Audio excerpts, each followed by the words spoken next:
Welcome to Business Unmuted, and thanks to our sponsor Vertu Motors, one of the UK's largest motor retailers, representing some of the world's best manufacturers of cars, vans and motorcycles.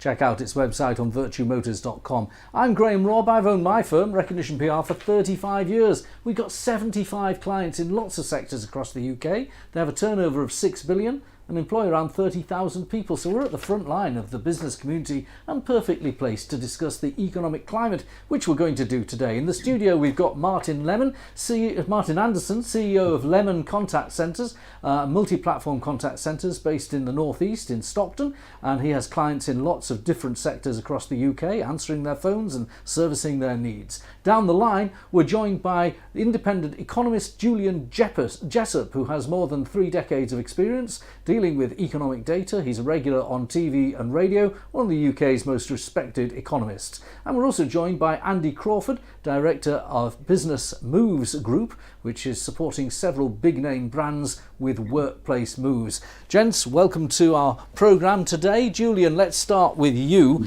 We've had a lot of economic commentary in the news. It's right up there in the headlines, the starting point being the IMF report saying that the UK economy is a basket case. It's going to be shrinking compared to our peer group economies. Do you buy it? Well, no, I don't. I don't think the IMF has a great track record in forecasting. A lot of the assumptions on which it seems to be basing its numbers are already looking out of date. You know, the outlook for interest rates and energy prices in particular. And the final point is that I don't think its forecasts really add up anyway. It's become more pessimistic about the UK, while at the same time being more optimistic about almost everywhere else. So there seems to be a bit of a disconnect there. I wonder if the team doing the UK numbers aren't talking to the others. I suspect that we will be obviously facing a very difficult period this year, but no worse than many other economies, particularly the likes of Germany, that is teetering on the brink of recession. And actually some of the recent economic data from the US has been pretty appalling as well. So I don't think we'll have a great year, but I don't see any great reason to think we're going to be doing a lot worse than some of our peers. I suppose because this week was the 3rd anniversary of actually leaving the EU, Brexit Day, 31st of January, there was a lot of Brexit blaming going around in the national commentariat. I don't think you're one of the people who blames Brexit, but can you understand why people would be concerned that Brexit destroyed our ability to trade with Europe on very straightforward, paperless grounds? Yeah, no, I think there are reasons to be worried here. I mean, I'm a Brexit supporter. I'm an optimist about what the longer term benefits might be. But even I recognise that in the short term, the economic impact has been negative. And obviously, the main thing that we've done is increase barriers to trade with our biggest single trading partner. We've made it more difficult to attract labour from the rest of the European continent. We damaged business investment, and we probably deterred a lot of people from buying UK assets. So I think the initial impact has undoubtedly been negative. But where I disagree with the consensus is how big a negative it has been. And just as importantly, maybe more importantly, how long this negative impact is going to last. I think a lot of it is to do with uncertainty, the amount of time it takes businesses to adjust. And there's still some big aspects of Brexit haven't been done yet. So fixing the Northern Ireland Protocol. So hopefully it's darkest before the dawn, and from now on, the news on Brexit will start to improve. I've just a view from the north where I am. I actually was one of those people in business. I was chairman of the IOD in the northeast at the time of the Brexit vote, and I was a Remainer as a result of that. But I'm one of the few people who's come round to some of this stuff. We've got a free port in Teesside, which is attracting a lot of interest. I'm on the board of the Development Corporation there for full disclosure. And also our big project in the energy sector is the offshore wind project. And the government took an unusual position to defend sovereign capacity by requiring the big developers of offshore wind to have 60% produced of the capital and of the servicing of the wind farms be British based. Now that would be illegal under EU rules to be so prescriptive. So there are some tangible benefits that in the Teesside area we're starting to see. Maybe they're difficult to see if you're taking a more realistic view of the UK economy.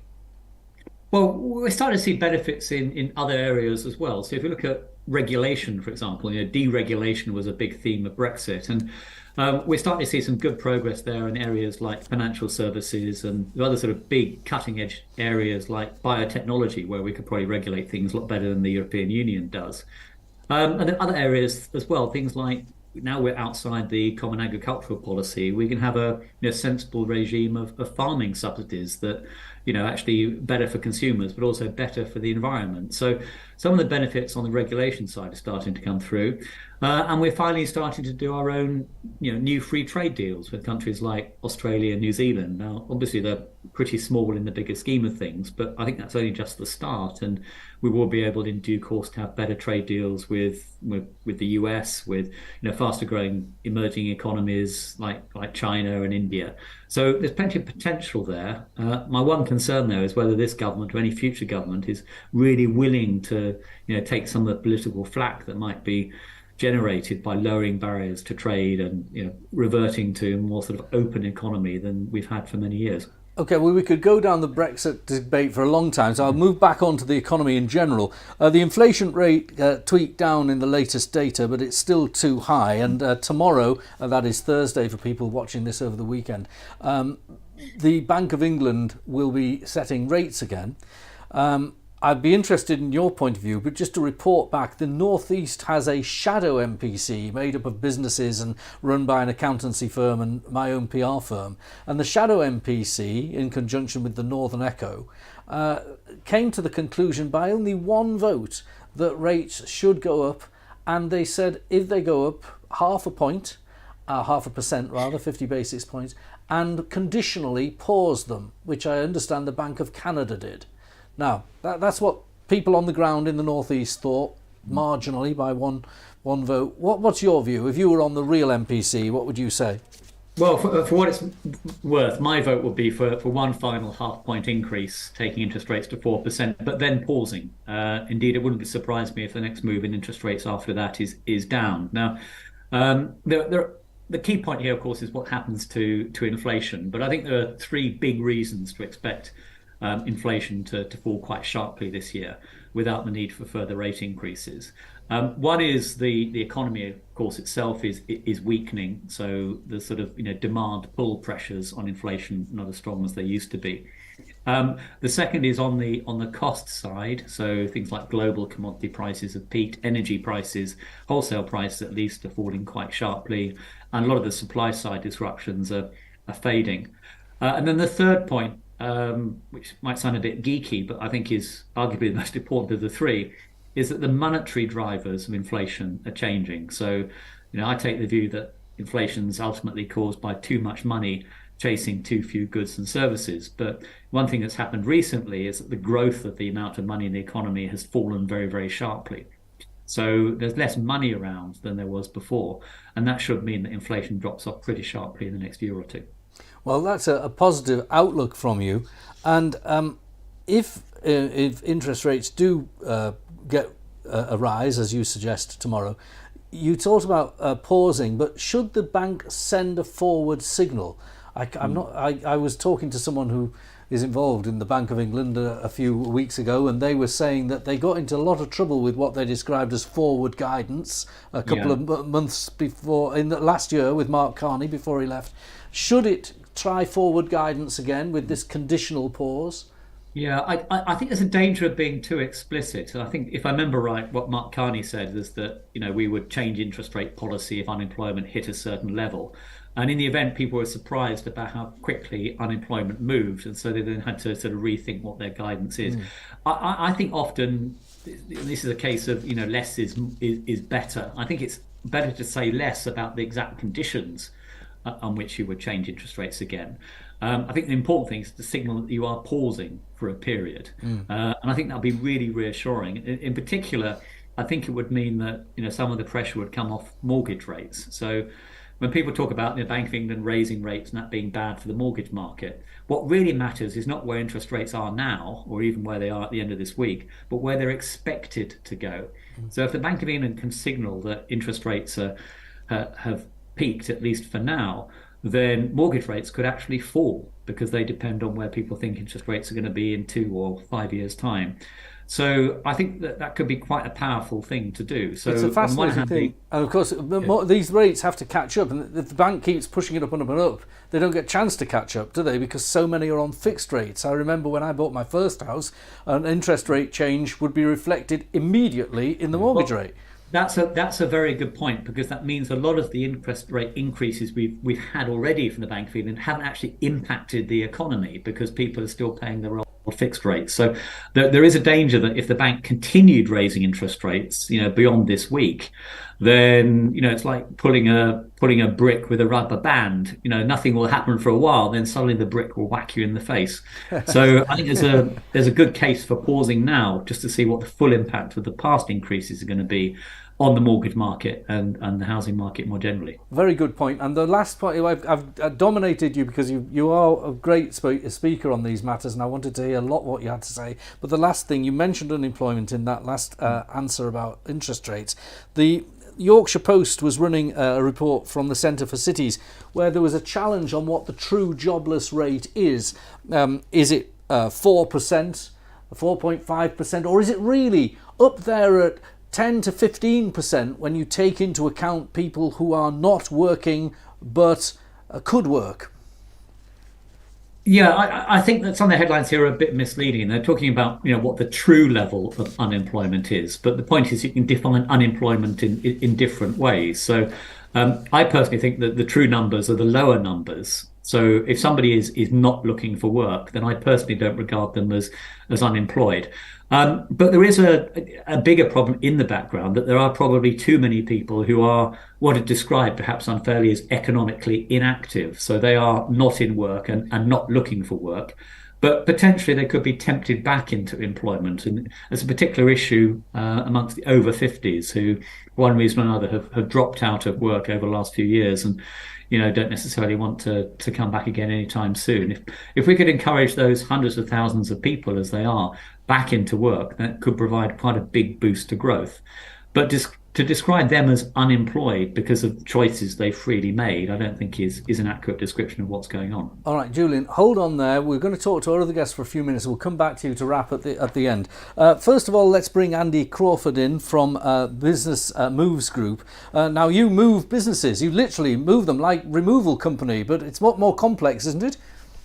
Yeah, absolutely. Yeah, a lot more complex than that. I mean, we've got the issue with remote workers at the moment, and businesses trying to get these remote workers back into the office. Energy costs are an issue. Obviously, if you're working at home, you're using approximately 75% more gas over the winter periods and 25% more electricity. Now, that's not caused a mass rush back into the office environment for the majority of our clients.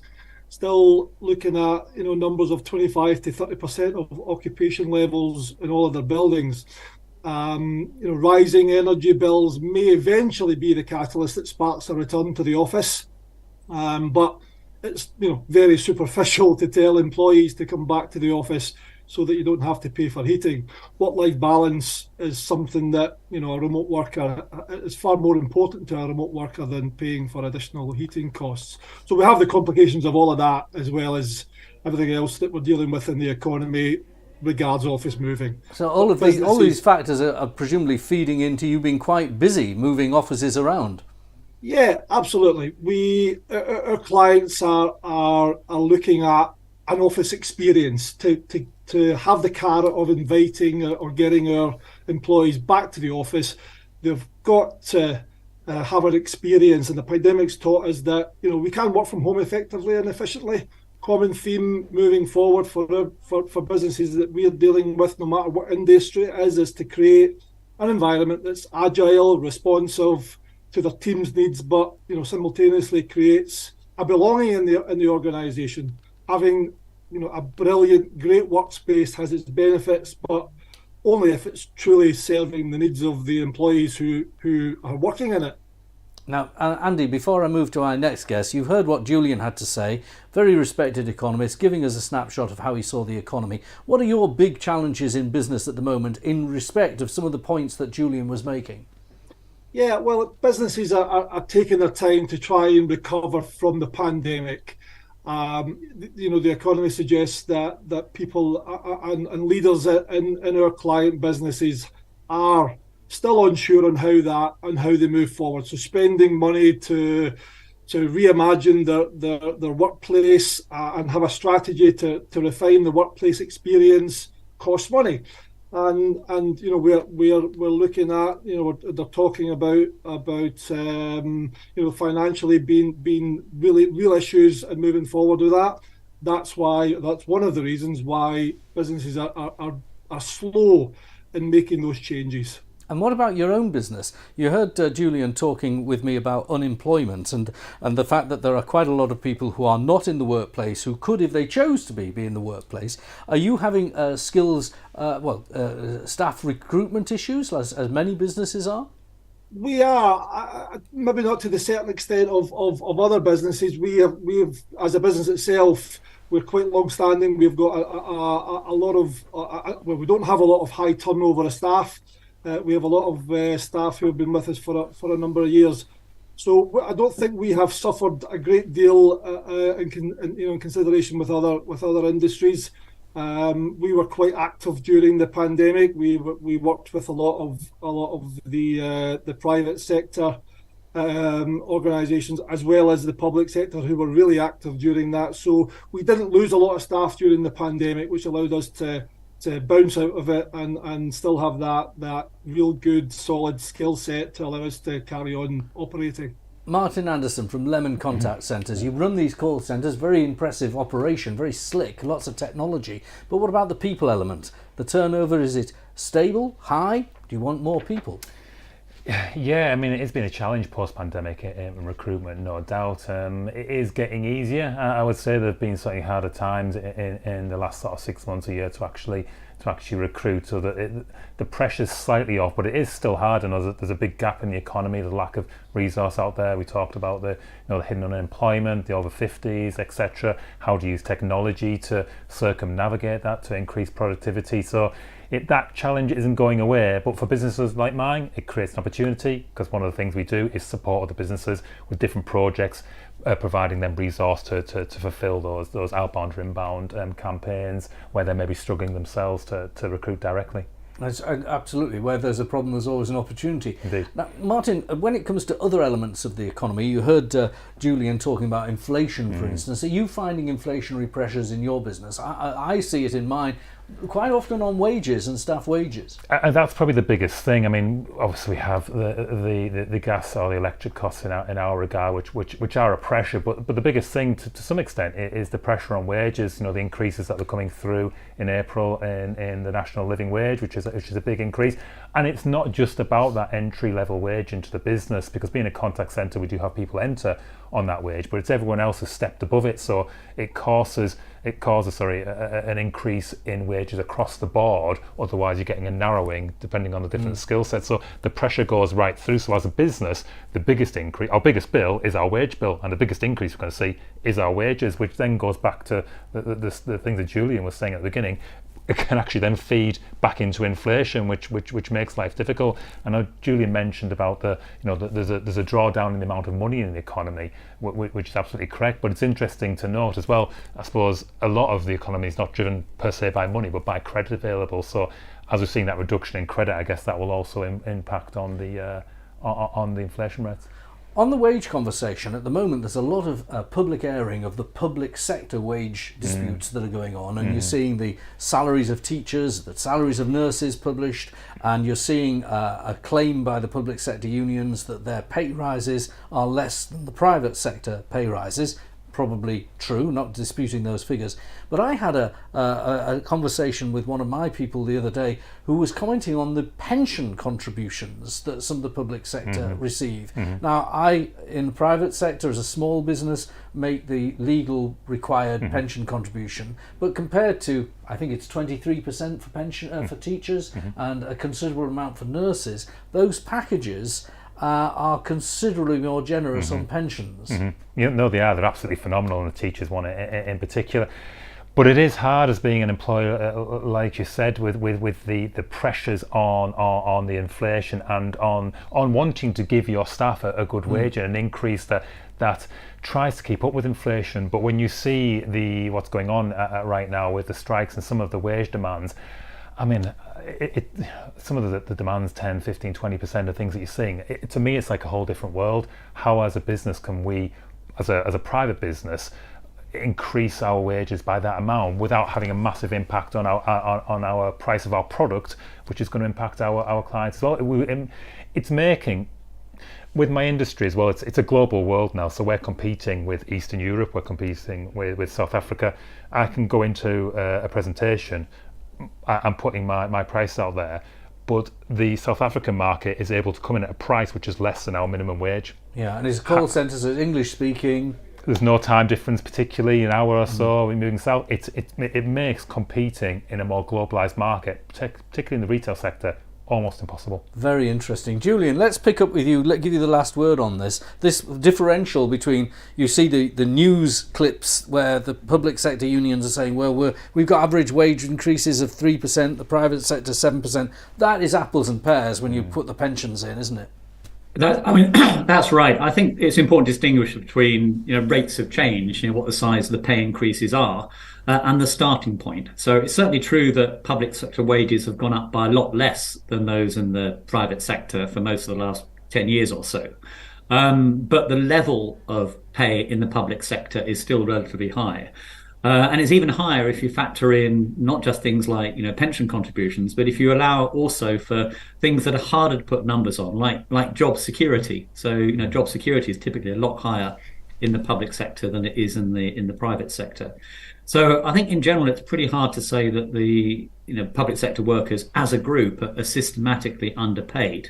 I think if I were advising the government, I'd try and say, well, look at this like you would if you were a private sector employer. So if there are particular areas where you have problems of recruitment and retention, so certain types of nurses with certain qualifications, or teachers of particular subjects like mathematics, then maybe give them a bigger pay increase. But I think the argument for a big inflation busting pay increase across the board in the public sector is actually remarkably weak. Well, look, I'm going to leave it there. We've had a good airing. Andy, thank you for joining us. Martin, thank you. Julian, as ever, a very good explanation of where you see the economy. Thank you for joining us on this edition of Business Unmuted. We'll be back at the same time, same place next week.